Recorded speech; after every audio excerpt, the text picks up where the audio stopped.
Bonjour à tous, Chantal Litzmann, astrologue. Je vais vous exposer les énergies de cette nouvelle lune qui aura lieu le 29 janvier dans nos latitudes à 13h35. Comme toujours, une nouvelle lune, c'est le début d'un nouveau cycle d'environ un mois lunaire. Et c'est aussi la conjonction du Soleil et de la Lune d'un point de vue astrologique qui se trouve en Verseau. Cela veut dire qu'il y a une fusion entre, d'une part, nos besoins, la Lune, et nos désirs, le Soleil. Ces désirs vont se tâter et ces besoins vont se tâter de la couleur du Verseau, donc besoins et désirs d'autonomie, d'individualité, de liberté, de singularité, tout en, bien sûr, s'impliquant dans la société. Et Mercure est aussi en Verseau, donc en prônant des idées d'avant-gardisme, en se tournant vers le futur et bien entendu en échangeant avec les autres son point de vue. Le Verseau adore la polémique, donc si des personnes ne sont pas d'accord avec lui, le Verseau, il aime ça. Donc les échanges sont vraiment favorisés en toute liberté, en toute tolérance. Il faudra seulement faire attention à la présence de Pluton qui est lui aussi en arrière, c'est-à-dire qu'il est en ce qu'on appelle en conjonction arrière en astrologie. Et donc Pluton va demander un examen de conscience pour aller voir clair dans toutes les choses qu'on ignore ou toutes les choses qu'on ne veut pas voir et évidemment les rendre visibles, c'est-à-dire qu'il va falloir faire preuve d'une extrême lucidité pour nous confronter à notre ombre, à ce que nous ne voulons pas voir, et surtout pour ne plus évidemment subir des mensonges, de la manipulation et voir clairement la vérité en face, bien entendu.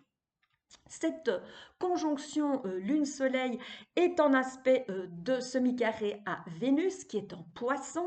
Donc en Poisson, Vénus a bien entendu des élans d'altruisme, d'ouverture du cœur. Et lorsqu'elle est en tension avec évidemment le Soleil et la Lune, cela veut dire qu'elle va être négligée. Donc les désirs de réforme de la société, les besoins d'individualité, eh bien, vont évidemment être beaucoup plus forts que cet élan, je vais dire, d'altruisme et d'ouverture du cœur. Donc, on va un petit peu négliger cela quand on est dans nos besoins et dans nos aspirations profondes. La Lune et le Soleil se trouvent tous les deux en bon aspect à Jupiter qui est en Gémeaux, donc deux signes d'air, ce qui va bien entendu favoriser les échanges d'idées, les échanges pour bien formaliser, concrétiser à la fois nos objectifs dans la vie, le Soleil, et nos besoins pour les satisfaire, qui sont eux-mêmes en Verseau, donc qui sont tâtés de toutes les énergies que je vous ai décrites, d'individualité, de liberté et d'égalité, évidemment, vis-à-vis des autres. Alors, ce n'est pas tout. Nous avons, je regarde mes petites notes parce qu'il y a pas mal d'aspects, bien, il y a aussi ce trigone à Lilith qui est en balance. Donc, il y a bien entendu cette facilité à switcher entre un désir excessif d'harmonie, de paix, d'unification, d'union avec les autres, tout en respectant notre individualité, tout en respectant le fait de pouvoir nous différencier. Alors ça, c'est pour le contexte de cette pleine lune, c'est-à-dire du soleil et de la lune, mais il y a bien entendu toujours un contexte extérieur.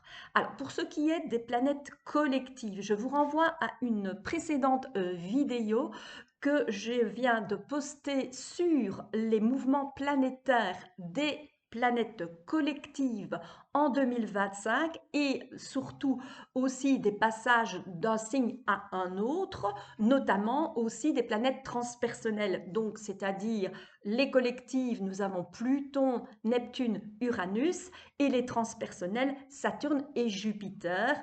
Et ça, je vous renvoie à la vidéo, je n'en parlerai pas dans cette section.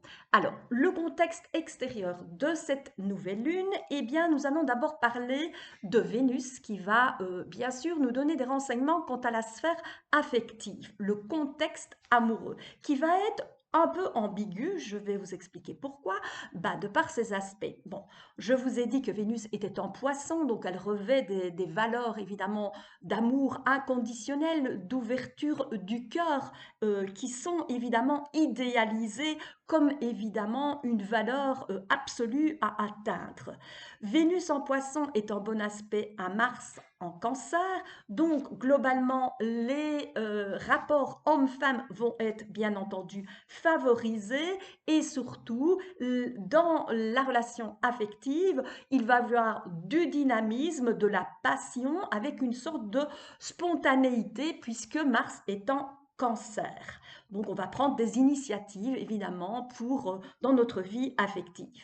Alors Vénus est aussi conjointe à Neptune, ce qui va renforcer l'idéalisation de l'amour inconditionnel, ce qui va renforcer l'ouverture du cœur, l'altruisme, le dévouement aux autres, la compassion, l'indulgence.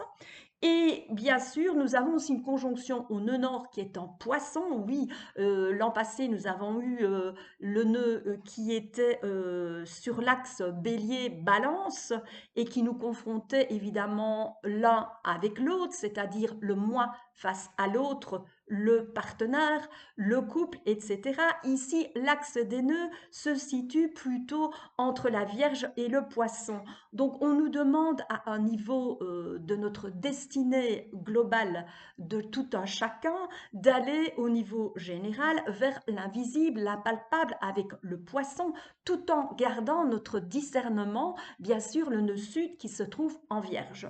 Bon, ici, comme Vénus est conjointe, Vénus en Poisson est conjointe au nœud nord en Poisson, cela va vraiment donner aux relations affectives une dimension karmique, une dimension de but à atteindre, et ça va évidemment nous pousser de manière purement intuitive vers cette ouverture à l'invisible et à l'impalpable et donner une connotation spirituelle à nos relations affectives. Là où c'est un petit peu peut-être plus compliqué dans les relations affectives, c'est dû à l'opposition à Lilith en Balance. Alors Lilith en Balance, bien entendu, qui est là en face de cette Vénus en Poisson, bien on peut ressentir, je vais dire, une ambiguïté dans nos relations affectives qui nous pousse à travers une recherche d'harmonie, d'être dans l'union avec l'autre, de fonctionner à deux, en binôme, en couple, et en même temps d'être dans le refus de perdre notre individualité et surtout dans le refus de ne pas pouvoir s'affirmer personnellement, le bélier en face. Alors, bien sûr, Vénus est conjointe à Saturne, ce qui nous donne des élans de trouver une stabilité dans notre relation affective, de pouvoir construire sur le long terme, mais en même temps, on peut subir des frustrations ou l'impression que notre engagement amoureux est vécu comme une sorte de fardeau pour nous. Donc, ce n'est pas simple. Il va falloir évidemment travailler là-dessus pour garder évidemment notre engagement et nous alléger de certaines choses qui pourraient être ressenties comme des frustrations. Au niveau action, donc c'est-à-dire toutes les actions que nous entreprenons, le contexte général, voici ce qu'il en est. Donc c'est Mars, bien entendu, je vais vous parler de ces aspects. Alors Mars est en trigone avec Saturne, ce qui veut dire que quand nous entreprenons des choses, même si elles sont sous le coup de la spontanéité puisqu'elles sont en Cancer, donc n'oublions pas que la planète maîtresse du Cancer, c'est la Lune qui nous donne une bonne intuition, qui nous donne des émotions, un ressenti et des pulsions à agir selon cette intuition. Et bien malgré tout, grâce au trigone à Saturne, nos actions n'en seront pas moins pondérées, équitables, justes. bien pesé, si je puis dire, bien pondéré. Alors, Mars est aussi en aspect de trigone à Neptune, donc l'ouverture du cœur est toujours présente dans les actions que nous mettons en place. Il y a un trigone au nœud nord en Poisson, donc ça donne à nos actions évidemment des élans, je vais dire mystiques, qui nous poussent évidemment, comme si le destin nous poussait vers ce qu'on a à accomplir. Et en même temps, il y a un aspect tendu de Mars à Chiron qui se trouve en Bélier, dont la planète maîtresse est justement Mars, et qui va nous donner malheureusement une tendance à accomplir des actes qui pourraient nous blesser, nous faire souffrir, donc que ce soit physiquement ou psychologiquement, par trop d'impétuosité, par trop d'impulsivité, qui est propre évidemment au bélier. Donc de ce côté-là, faites toujours attention pour justement bien pondérer, grâce à la présence de Saturne, et bien réfléchir avant d'agir et de ne pas aller vraiment trop vite dans toutes les actions que vous mettez en place. Maintenant, je vais vous parler de ce qui se passe globalement au niveau social. Alors, au niveau social, ce sont bien entendu les aspects de Jupiter. Bon, j'en ai parlé dans d'autres vidéos, Jupiter toujours en carré avec Saturne, donc tous les mouvements sociaux sont quand même ralentis, sont cadrés, sont structurés, donc subissent des contraintes légales, des ralentissements, mais en même temps nous permettent parfois de réfléchir, de peser le pour et le contre, pour ne pas évidemment être dans une dilatation, une confiance excessive dans nos rapports sociaux. Ça nous donne du réalisme, si vous voulez. Alors, ce Jupiter, il est en bon aspect de trigone à Lilith en balance. Donc, dans nos rapports sociaux, nous avons quand même un élan de mettre de l'harmonie, de mettre de la douceur dans nos rapports, de nous unir aux autres, tout en respectant notre individualité, puisque, évidemment, nous avons Priap qui est en face de Lilith, qui est en bélier, donc qui nous pousse quand même à nous individualiser et à nous affirmer en société, bien entendu.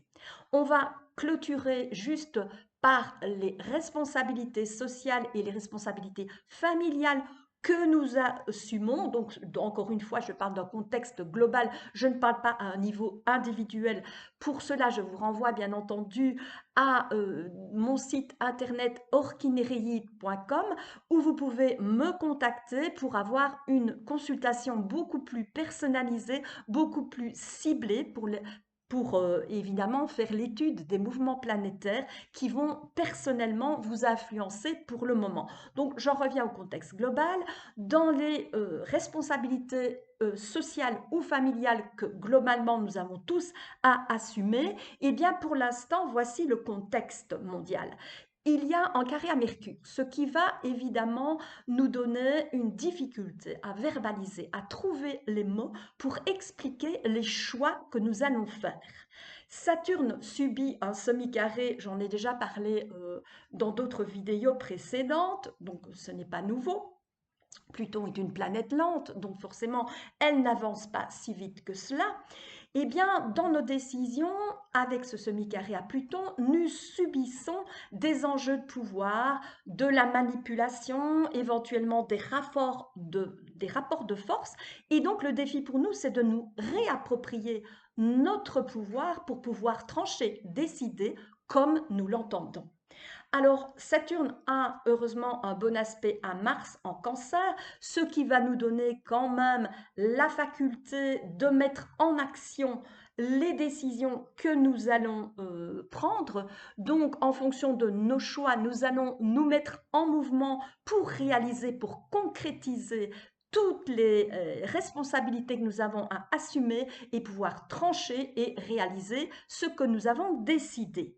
Saturne est en bon aspect à Vénus, Vénus en poisson, donc ils sont tous les deux en poisson, donc ce qui va donner quand même je vais dire, une douceur dans notre façon de trancher, de décider et de nous positionner clairement. Donc, avec évidemment, comme Vénus, je vous l'ai dit, en poisson, est exaltée, avec une ouverture du cœur, un élan vers un amour inconditionnel qui va quand même nous aider à trancher justement.